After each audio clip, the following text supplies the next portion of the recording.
ఏళ్ల క్రితం మట్టి తెచ్చారు, నీళ్లు తెచ్చారు, రాజధానియే అమరావతికి వచ్చినట్టు దీని సందేశమని చెప్పారు.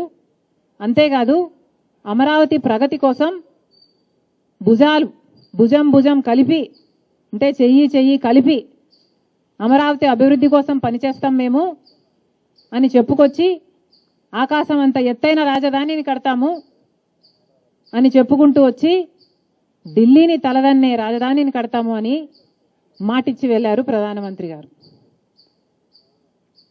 అందుకు తెచ్చారు. కానీ 10 ఏళ్లు గడిచిపోయింది.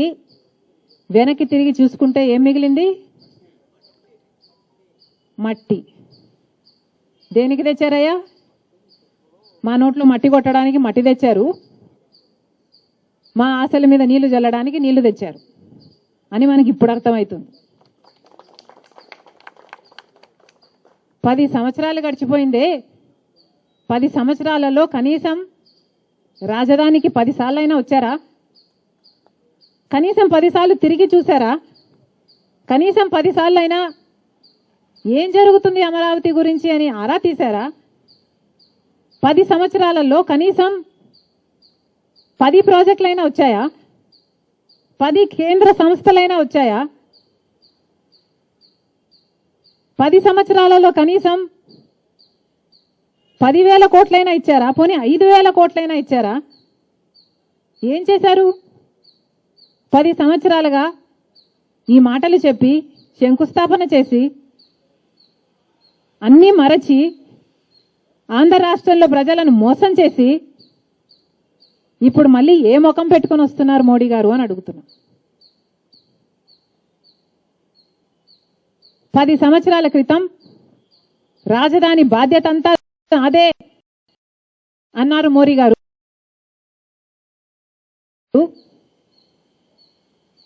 విస్మరించారు.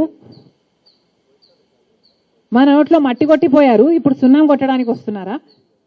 దేనికి వస్తున్నారు మోడీ గారు? సమాధానం చెప్పాలి. అసలు 10 సంవత్సరాలుగా వెనక్కి తిరిగి చూసుకుంటే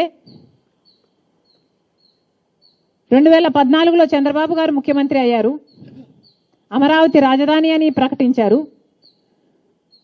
33,000 ఎకరాలు రైతుల నుంచి సేకరించారు. మిగతా భూములన్నీ కలిపి 54,000 ఎకరాలు రాజధానికని పక్కన పెట్టారు.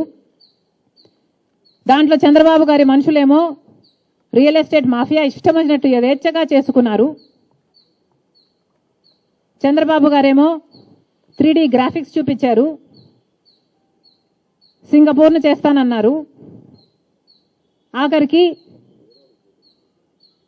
టెంపరరీ బిల్డింగ్లు 3ో 4గో కట్టారు.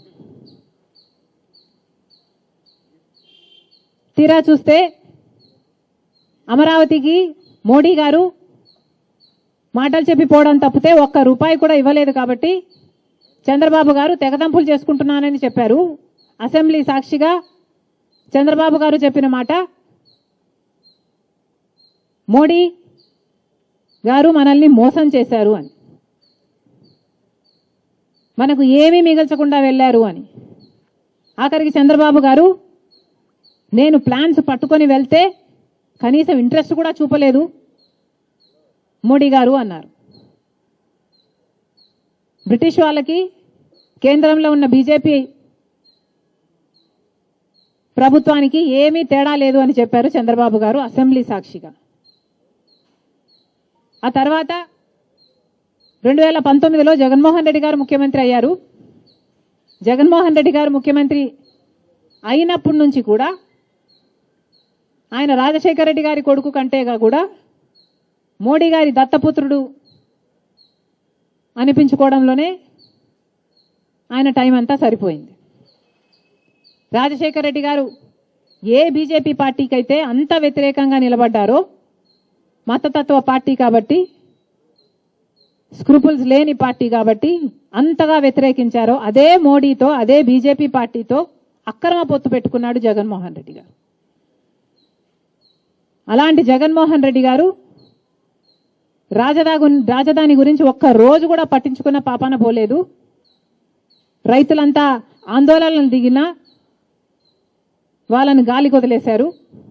ఆఖరికి 3 ముక్కల ఆట ఆడినట్టు 3 రాజధానిల ఆట ఆడి ప్రజలు నమస్కారం పెడితే వెళ్ళిపోయాడు. ఇప్పుడు చంద్రబాబు గారు మళ్ళీ ముఖ్యమంత్రి అయ్యారు.